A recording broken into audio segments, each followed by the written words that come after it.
Hi friends, YouTube ಚಾನಲ್ಗೆ ಸ್ವಾಗತ.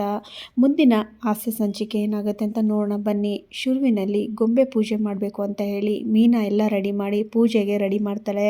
ಅದು ಆದಮೇಲೆ ರೋಹಿಣಿ, ಮೀನಾ, ಶ್ರುತಿ 3 ಜನ ಪೂಜೆ ಮಾಡಿ ಲಾಸ್ಟಿಗೆ ಶಾಂತಿ ಪೂಜೆ ಮಾಡಿ ಎಲ್ಲರಿಗೂ ಆರತಿ ಕೊಡ್ತಾಳೆ.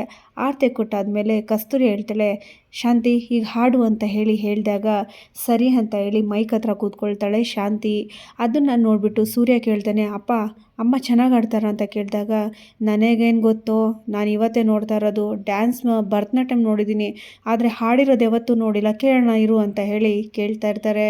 ಈ ಕಡೆ ಶ್ರುತಿ ಬಗ್ಗಿ ನೋಡ್ತಾ ಇರುವಾಗ ರವಿ ಹೇಳ್ತಾನೆ, ಏನೋಕೆ ಆ ಥರ ನೋಡ್ತಾ ಇದೀಯ ಅಂತ ಹೇಳಿದಾಗ, ಇಲ್ಲ ಅತ್ತೆ ತುಂಬ ಹೈ ಪಿಚ್ಚಲ್ಲಿ ಆಡ್ಬೋದು ಅನಿಸುತ್ತೆ, ಗಂಟ್ಲೆಲ್ಲ ಸರಿ ಮಾಡ್ಕೋತಿದ್ದಾರೆ ಅಂತ ಹೇಳಿದಾಗ, ಸುಮ್ಮನೆ ಇರು ಕೇಳೋಣ ಇರು ಅಂತ ಹೇಳಿ ಕೇಳ್ತಾರೆ.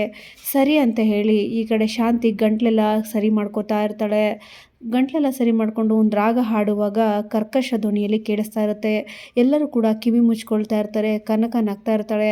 ಆಗ ಅಂದರೆ ಮೀನಾರ್ ತಾಯಿ ನಗ್ಬೇಡ ಸುಮ್ಮನೆ ಇರು ಅಂತ ಹೇಳಿದಾಗ ಎಲ್ಲರೂ ಕೂಡ ನಗ್ತಾ ಇರ್ತಾರೆ.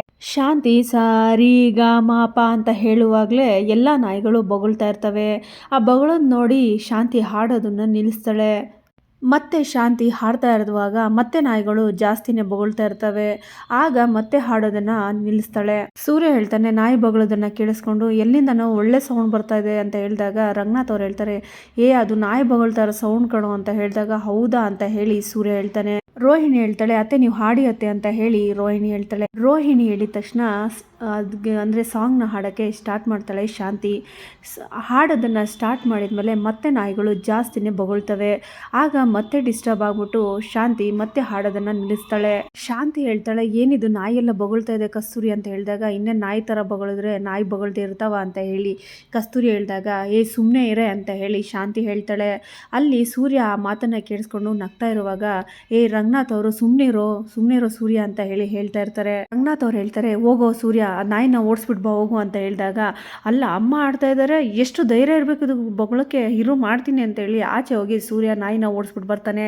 ಶ್ರುತಿ ಹೇಳ್ತಾಳೆ, ಅಲ್ಲ ಅತ್ತೆ ಹಾಡ್ತಾ ಇರೋದು ಅಲ್ಲಿ ನಾಯಿಗೆ ಇಷ್ಟ ಆಗ್ತಾ ಇಲ್ಲ ಅಂತ ಹೇಳಿದಾಗ ಈ ಕಡೆ ರವಿ ಹೇಳ್ತಾನೆ, ಸುಮ್ಮನಿರಿ ಯಪ್ಪ ನೀನು ಸುಮ್ಮನಿರಿ ಏನು ಮಾತಾಡಬೇಡ ಅಂತ ಹೇಳಿ ಹೇಳ್ತಾನೆ. ಸೂರ್ಯ ಒಳಗಡೆ ಬಂದು, ಅಮ್ಮ ಎಲ್ಲ ನಾಯಿನ ನಾನು ಓಡಿಸ್ದೆ, ಈಗ ಹಾಡ ಕೇಳಪ್ಪ ಅಮ್ಮಂಗೆ ಅಂತ ಹೇಳಿ ಈ ಕಡೆ ರಂಗನಾಥ್ ಅವ್ರಿಗೆ ಹೇಳಿದಾಗ, ಸರಿ ಶಾಂತಿ ಈಗ ಹಾಡು ಎಲ್ಲ ನಾಯಿಗಳು ಹೋದ್ವಂತೆ ಅಂತ ಹೇಳಿ ಹೇಳ್ತಾರೆ. ಅದು ಆದಮೇಲೆ ಶಾಂತಿ ದೇವ್ರ ಸಾಂಗ್ ಹಾಡಬೇಕು ಅಂತ ಹೇಳ್ಬಿಟ್ಟು ಹಾಡ್ತಾ ಇರ್ತಾಳೆ. ಶಾಂತಿ ಹಾಡೋದನ್ನು ಕೇಳಿಸ್ಕೊಂಡು ಎಲ್ಲರೂ ಕೂಡ ಕಿವಿ ಮುಚ್ಕೋತಾ ಇರ್ತಾರೆ. ಶಾಂತಿ ಹಾಡ್ತಾ ಇರುವಾಗ ಈ ಕಡೆ ಶಾಂತಿ ಒನ್ಸ್ ಮೋರ್ ಅಂತ ಹೇಳ್ತಾ ಇರ್ತಾರೆ ರಂಗನಾಥ್ ಅವರು ಹೇಳ್ತಾರೆ, ಏನ್ ನಿಂದು ವಾಯ್ಸು, ವಾವ್ ಬ್ಯೂಟಿಫುಲ್ ವಾಯ್ಸ್ ಅಂತ ಹೇಳಿ ಹೇಳ್ತಾ ಇರ್ತಾರೆ. ಶಾಂತಿಗೆ ಒನ್ಸ್ ಮೋರ್ ಅಂತ ರಂಗನಾಥ್ ಅವ್ರು ಹೇಳಿರೋದ್ರಿಂದ ಇನ್ನೂ ಜಾಸ್ತಿ ಜೋರಾಗಿನೇ ಹಾಡ್ತಾ ಇರ್ತಾಳೆ. ಮತ್ತೆ ಎಲ್ಲರೂ ಕೂಡ ಕಿವಿ ಮುಚ್ಕೋತಾ ಇರ್ತಾರೆ. ಇದೇನಿದು ಈ ಥರ ಕರ್ಕಶ ಧ್ವನಿಯಲ್ಲಿ ಹಾಡ್ತಾ ಇದ್ದಾರೆ ಅಂತ ಹೇಳಿ ಕಿವಿ ಎಲ್ಲರೂ ಮುಚ್ಕೋತಾ ಇರ್ತಾರೆ. ಆದರೆ ಶಾಂತಿಗೆ ತುಂಬಾ ಖುಷಿ ಆಗ್ತಾ ಇರುತ್ತೆ, ಹಾಡ್ತಾ ಇರ್ತಾಳೆ. ಮತ್ತೆ ರಂಗನಾಥ್ ಅವರು ಒನ್ಸ್ ಮೋರ್ ಶಾಂತಿ ಒನ್ಸ್ ಮೋರ್ ಅಂತ ಹೇಳ್ತಾನೆ ಇರ್ತಾರೆ. ರಂಗನಾಥ್ ಹೇಳೋದನ್ನ ನೋಡಿ ಮತ್ತೆ ಖುಷಿ ಪಟ್ಟು ಮತ್ತೆ ಶಾಂತಿ ಹಾಡ್ತಾ ಇರ್ತಾಳೆ. ಪಕ್ಕದಲ್ಲಿ ಕೂತಿರೋ ಕಸ್ತೂರಿ ಅಂತೂ ಹಣೆ ಬಡ್ಕೊಂಡು ಕಿವಿಯೆಲ್ಲ ಮುಚ್ಕೋತಾ ಇರ್ತಾಳೆ. ಮತ್ತೆ ರಂಗನಾಥ್ ಅವರು ಒನ್ಸ್ ಮೋರ್ ಅನ್ನೋದನ್ನ ಈ ಕಡೆ ಸೂರ್ಯ ಕೂತಿರೋದು ನೋಡ್ತಾನೆ ಇರ್ತಾನೆ. ರಂಗನಾಥ್ ಅವ್ರಿಗೆ, ಅಪ್ಪ ಏನಪ್ಪ ನೀನು ಮತ್ತೆ ಹಾಡಕ್ಕೆ ಹೇಳ್ತಾ ಇದೆಯಾ, ನಮ್ಮ ಕಿವಿನೇ ಕೇಳಿಸ್ಕೊಳಕ್ಕಾಗ್ತಾ ಇಲ್ಲ ಅಂತ ಹೇಳಿದಾಗ, ಸುಮ್ಮನಿರೋ ಒನ್ಸ್ ಮೋರ್ ಅಂತ ಹೇಳೋಣ ಅಂತ ಹೇಳಿ ಹೇಳ್ತಾ ಇರ್ತಾರೆ. ಈ ಕಡೆ ರಂಗನಾಥ್ ಅವರು ಒನ್ಸ್ ಮೋರ್ ಅಂತ ಹೇಳಿ ಹಾಡಿಸ್ತಾ ಈ ಕಡೆ ಶಾಂತಿಗೆ ಸುಸ್ತಾಗ್ಬಿಡುತ್ತೆ ಹಾಡಿನೇ. ಒನ್ಸ್ ಮೋರ್ ಅಂತ ಹೇಳೋದನ್ನ ರಂಗನಾಥ್ ಅವ್ರು ನೋಡಿ ಎಲ್ಲರೂ ಕೂಡ ರಂಗನಾಥ್ ಅವ್ರ ಮುಖ ನೋಡ್ಬಿಟ್ಟು ಎಲ್ಲರೂ ಕೈ ಮುಗಿತಾ ಇರ್ತಾರೆ. ಒಬ್ಬೊಬ್ಬರು ಕಿವಿ ಮುಚ್ಕೊಂಡ್ರೆ ಇನ್ನೊಬ್ಬೊಬ್ಬರು ಕೈ ಮುಗಿದು ಬೇಡ ಅಂತ ಹೇಳ್ತಾ ಇರ್ತಾರೆ. ಸೂರ್ಯ ಮಾತ್ರ ಕಿವಿ ಮುಚ್ಕೊಂಡು ಏನು ಹೇಳ್ದೆ ಕೂತಿರ್ತಾನೆ.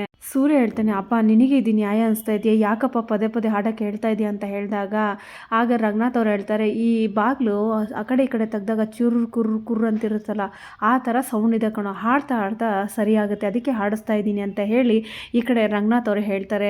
ಶಾಂತಿ ಹಾಡ್ತಾ ಇರುವಾಗ ಪಕ್ಕದಲ್ಲಿ ಒಬ್ಬರು ಬಂದ್ಬಿಟ್ಟು, ಅಲ್ಲ ನಿಮ್ಮ ಅಮ್ಮಂಗೆ ಏನು ಕೆಲಸನೇ ಇಲ್ವ, ಈ ಥರ ಹಾಡ್ತಾ ಇದ್ದಾರೆ, ಎಲ್ಲರಿಗೂ ತೊಂದರೆ ಆಗ್ತಾ ಇದೆ, ಹಾಡಬೇಡ ಅಂತ ಹೇಳು ಅಂತ ಹೇಳಿದಾಗ, ಅಲ್ಲ ಇದಕ್ಕೆ ಹೇಳೋದು ರಸ, ಅವರಿಗೆ ಹಾಡಿದ್ದು ರಸ ಏನು ಅಂತ ಅಂತ ಗೊತ್ತಿಲ್ಲ, ಅದಕ್ಕೆ ನಾನು ಹಾಡಲ್ಲ ಅಂತ ಹೇಳಿದ್ದು ಅಂತ ಹೇಳಿ ಶಾಂತಿ ಕೋಪ ಮಾಡಿಕೊಂಡು ಕೂತ್ಕೊಳ್ತಾಳೆ. ಕಸ್ತೂರಿ ಹೇಳ್ತಾಳೆ, ಶಾಂತಿ ಈಗ ನೀನು ಹಾಡಲ್ವಾ, ಇನ್ಯಾರು ಹಾಡ್ತಾರೆ ಈಗ ಅಂತ ಹೇಳಿ ಕೇಳಿದಾಗ ಆಗ ರಂಗನಾಥ್ ಅವ್ರು ಹೇಳ್ತಾರೆ, ಶ್ರುತಿ ನೀನು ಹಾಡಮ್ಮ ಅಂತ ಹೇಳಿ ರಂಗನಾಥ್ ಅವ್ರು ಹೇಳಿದಾಗ, ಅಯ್ಯೋ ಅಂಕಲ್ ನನಗೆ ಯಾವುದೇ ರೀತಿಯಿಂದ ನನಗೆ ಹಾಡು ಬರಲ್ಲ, ನಾನು ಏನೇ ಇದ್ರೂ ಡಬ್ಬಿಂಗ್ ಮಾತ್ರ ಮಾಡೋದು ಅಂತ ಹೇಳಿದಾಗ, ಸರಿ ಅಮ್ಮ ರೋಹಿಣಿ ನೀನಾದರೂ ಹಾಡು ಅಂತ ಶಾಂತಿ ಹೇಳಿದಾಗ, ಅಯ್ಯೋ ಅತ್ತೆ ನನಗೆ ಹಾಡೆಲ್ಲ ಬರಲ್ಲ ಅಂತ ಹೇಳಿದಾಗ ಆ ಕಡೆ ಪೂಜಾ ನಿಂತಿರೋಳು ಅವಳಿಗೆ ಹಾಡೆಲ್ಲ ಬರಲ್ಲ, ಆಮೇಲೆ ಆದರೆ ಎಲ್ಲ ಇದು ಮಾತ್ರ ಸುಳ್ಳು ಮಾತ್ರ ಹೇಳಕ್ಕೆ ಬರುತ್ತೆ ಅಂದ ತಕ್ಷಣ ಶಾಂತಿ ಶಾಕಲ್ಲಿ ನೋಡ್ತಾ ಇರ್ತಾಳೆ.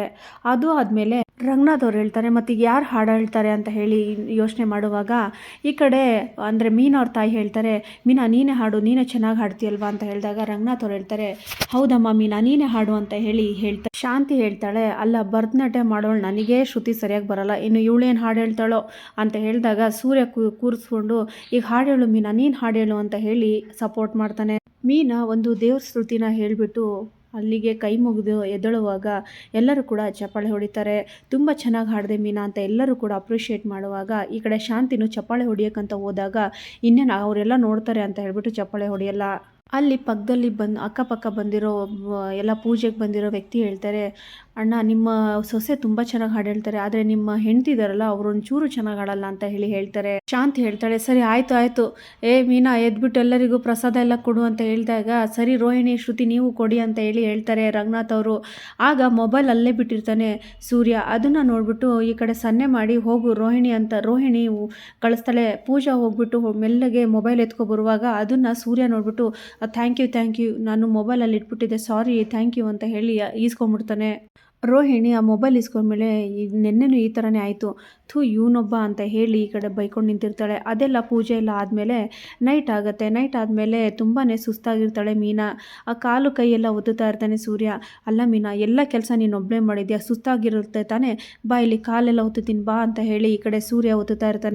ಮೀನಾ ಹೇಳ್ತಾಳೆ, ಹೌದು ರೀ ತುಂಬ ಕೆಲಸ ಇತ್ತು, ಆದರೆ ಏನು ಮಾಡೋಕ್ಕಾಗಲ್ವಲ್ಲ, ಪೂಜೆ ಅಲ್ವಾ ಮಾಡಬೇಕಲ್ವಾ ಅಂತ ಹೇಳ್ತಾಳೆ. ಮೀನಾ ಹೇಳ್ತಾಳೆ, ಅಯ್ಯೋ ಬಿಡ್ರಿ ಹೋಗಲಿ, ಆಮೇಲೆ ಈಗ ಒಂದು ಫಸ್ಟ್ನೇ ದಿನ ಅಲ್ವಾ ಅದಕ್ಕೆ ಈ ಥರ ಆಗಿದೆ, ಹೋಗ್ತಾ ಸರಿಯಾಗುತ್ತೆ ಬಿಡಿ ಅಂತ ಹೇಳಿದಾಗ, ನಾನು ಹೇಳೋ ಮಾತು ಕೇಳು ಮೀನಾ, ಕೊಡಿಲಿ ಕಾಲು ಅಂತ ಹೇಳಿ ಒತ್ತುತ್ತಾ ಇರ್ತಾನೆ ಸೂರ್ಯ ಹೇಳ್ತಾನೆ, ಅಲ್ಲ ನಾನು ಡ್ರೈವಿಂಗ್ ಮಾಡಿಬಿಟ್ಟು ಬಂದರೆ ನೀನೇ ತಾನೇ ಸುಸ್ತಾಗಿದ್ದೀರಾ ರೀ, ಕೊಡಿ ಇಲ್ಲಿ ಕಾಲು ಒತ್ತುತ್ತೀನಿ ಅಂತ ಹೇಳಲ್ವಾ, ಹಾಗೆ ನೀನು ಪಾಪ ಮನೇಲಿ ಕೆಲಸ ಮಾಡಿ ಸುಸ್ತಾಗಿರ್ತೀಯಲ್ವಾ, ಅದಕ್ಕೆ ನಿನ್ನ ಕಾಲು ನಾನು ಒತ್ತುತ್ತಾ ಇದ್ದೀನಿ ಅಂತ ಹೇಳ್ತಾನೆ. ಕಾಲೆಲ್ಲ ಒತ್ತಿದಾದ್ಮೇಲೆ ಏನೋ ಗೊತ್ತಿಲ್ಲ ರೀ, ರೋಹಿಣಿ ಮತ್ತು ಅತ್ತೆ ಇಬ್ಬರು ಕೂಡ ಪ್ಲ್ಯಾನ್ ಮಾಡ್ತಾಯಿದ್ರು, ನಾಳೆ ಏನು ಮಾಡ್ತಾರೋ ಗೊತ್ತಿಲ್ಲ ಅಂತ ಹೇಳಿದಾಗ ಈ ಕಡೆ ಸೂರ್ಯ ಹೇಳ್ತಾನೆ, ಹೌದಾ ಹಾಗಿದ್ರೆ ಏನಾದರೂ ಗೊಂಬೆಗೆಲ್ಲ ಮೇಕಪ್ ಏನಾದರೂ ಮಾಡ್ತಾರಾ ಏನೋ ಗೊತ್ತಿಲ್ಲ ಅಂತ ಹೇಳಿ ಈ ಕಡೆ ಮೀನಾ ಹೇಳ್ತಾಳೆ. ಸರಿ ಅಂತ ಹೇಳಿ ಮೀನನ ಮೇಲೆ ಅಂದರೆ ಮೀನನ ತೊಡೆ ಮೇಲೆ ಮಲ್ಕೊಳಕ್ಕಂತ ಹೋದಾಗ, ರೀ ಗೊಂಬೆ ಇದೆ ಈ ಥರ ಎಲ್ಲ ಮಾಡಬೇಡಿ, ಎದ್ದೇಳಿ ಮೇಲೆ ಆ ಕಡೆ ಮಲ್ಕೊಡಿ ಅಂತ ಹೇಳಿ ಈ ಕಡೆ ಹೇಳಿದಾಗ, ಸರಿ ಬೇಗ ಮಲಗಿ ಬೇಗ ಎದ್ದೇಳಬೇಕು ನಡೀರಿ ಅಂತ ಹೇಳಿ ಈ ಕಡೆ ಮೀನಾ ಹೇಳ್ತಾಳೆ. ಹೌದಲ್ವಾ ಗೊಂಬೆ ಎಲ್ಲ ಇಟ್ಟಿದ್ದೀವಲ್ವಾ ಬಿಡು ಹೋಗಲಿ, ಸರಿ ಮೀನಾ ನಾನು ಮಲ್ಕೋತೀನಿ ನೀನು ಮಲ್ಕೋ ಆಯಿತಾ ಅಂತ ಹೇಳಿದಾಗ, ಸರಿ ಅಂತ ಹೇಳಿ ಈ ಕಡೆ ಮೀನಾ ನಗ್ತಾ ಇರ್ತಾಳೆ.